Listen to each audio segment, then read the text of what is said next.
This news coverage is very sensitive, so viewer discretion is advised. On the 10th of November 2009, 5-year-old Shaniya Davis was essayed and then killed. Her mum traded her to be violated in order to settle her $200 debt.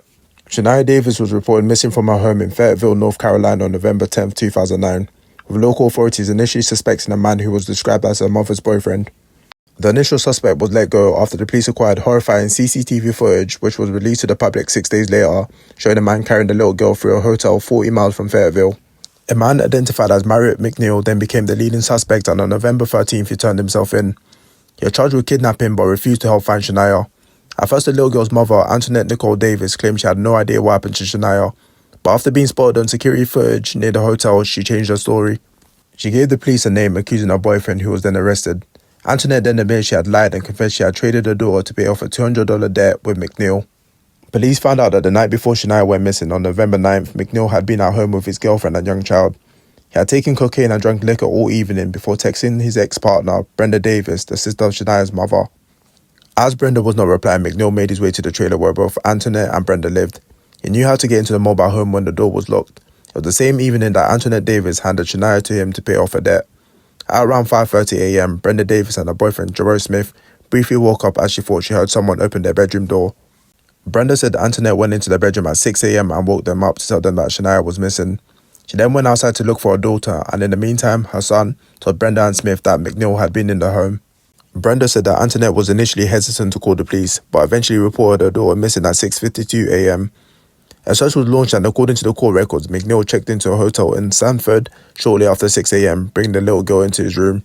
At about 7:35 a.m, he left the hotel carrying Shaniya, with an employee saying that something didn't look right. When they recognized Shaniya from the police's appeal, they contacted law enforcement. Antoinette Davis was interviewed the day Shaniya disappeared and 3 more times in the following days. After wrongly accusing her partner, who was then freed, she confessed that she had given Shaniya to McNeil and that he would take her to the hotel room to have sex with her. Talking to investigators, Antoinette said, quote-unquote, "I gave her to him to cover $200. He was only supposed to have sex with her." She then slightly changed her story, saying McNeil was taking her daughter to have sex with another man. Initial reports claimed that Antoinette owed McNeil money for drugs, but it was later confirmed that McNeil had lent Antoinette $200 to buy food and pay for a hotel when she and her children found themselves homeless. Antoinette did not have money to pay McNeil back, and that same evening he told her that he either wanted money or sex, which is when she offered her 5-year-old daughter. On November 14, 2009, Shaniya's mother was charged with human trafficking for allegedly selling her child as a sex slave. Police were still hoping to find the missing girl alive, but as days went by, their hopes began to fade. On November 16, Shaniya's father, Bradley Lockhart, who initially had custody of the child but allowed Davis to keep her for 6 months, as long as she had a home and worked, appeared with his sister Kerry Lockhart on the CBS program The Early Show to share an appeal for the girl's safe return home. Later that day, Shaniya was found dead, with officers discovering her body among deer carcasses near a North Carolina highway.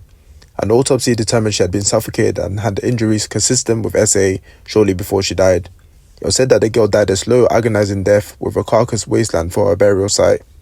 McNeil was sentenced to death in May 2013 after being convicted of murder, kidnapping, human trafficking, sexual servitude, taking indecent liberties with a minor, and sex offences of a child by an adult offender. In court pictures, you can see the pain in Shaniya's father's face as he lost his daughter in such a horrific way. Shaniya's mother, Antoinette, was pregnant when she was arrested and the child was put into foster care. In October 2013, Antoinette entered Alford pleas to second-degree murder, human trafficking, conspiracy, kidnapping, sexual offence, sexual servitude, and taking indecent liberties with a minor. An Alford plea is the type of plea agreement where a criminal defendant pleads guilty to an offence but at the same time maintains his or her innocence. She's serving a sentence of at least 17 years and 6 months, but no more than 21 years and 9 months. She's projected to be out of prison in 2029. McNeil is still on death row, but North Carolina has not carried out any executions since August 2006, and it's unclear when they will resume.